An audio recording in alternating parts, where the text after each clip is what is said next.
Ngayon ay namumunga na aking talonggis. Ayan. May mga bunga na po ang mga talonggo. Ayan, may mga bunga na po yan. Ayan, may mga bunga na po ang aking mga talong. Wow, so happy. Lahat ay may bunga na siya. So ngayon ay kukuha ko ng siling berde. Ayan, nahinog na po yung siling berde ko. Kuha na po tayo. Dahil ako'y magsisigang na baboy. Ayan, kinuha ko na. Gagamit po tayo ng kutsilyo. Kasi para hindi disforma ang dahon. Ayan. Dalawa lang po ang aking kukunin. At may bunga din po ito.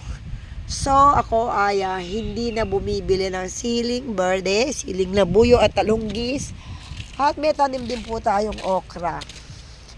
At mamaya ay itatanim ko itong sigarilyas. Ito po ay tawag dito, sigarilyas tawag dito, bataw. Ay, hindi bataw.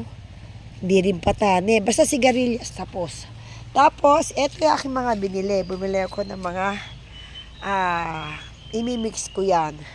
At iginaya ko na ang aking mga tanim. Bukas, mamayang hapon ako magtatanim. Pinakamaganda po kasi magtatanim tayo ng alas 4. And then, siyempre, didiligan natin siya hanggang sa dumating ang gabi, madaling araw. Huwag kayo magtatanim ng umaga. Kasi pag nagtanim kayo ng umaga, cut off agad yon 6 hours lang, mga alauna, malalantas siya. So, kailangan takpan ng ito, tinanim ko to ng hapon. Ayan po. At kung kayo po ay may mga gulong, huwag niyong itapon, please. At kung kayo naman na may bakuran, kung wala kayong paso, gulong at gawin yung paso. Kita niyo naman po, tigdadalawa yan.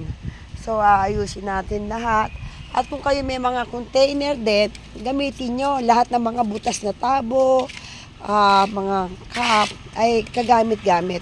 So, I'm so happy. Mga namumunga lahat ng talong ko. At mamaya, magtatanim ako ng kalamansi. Dito ko tatanim yung kalamansi. Yan, guys.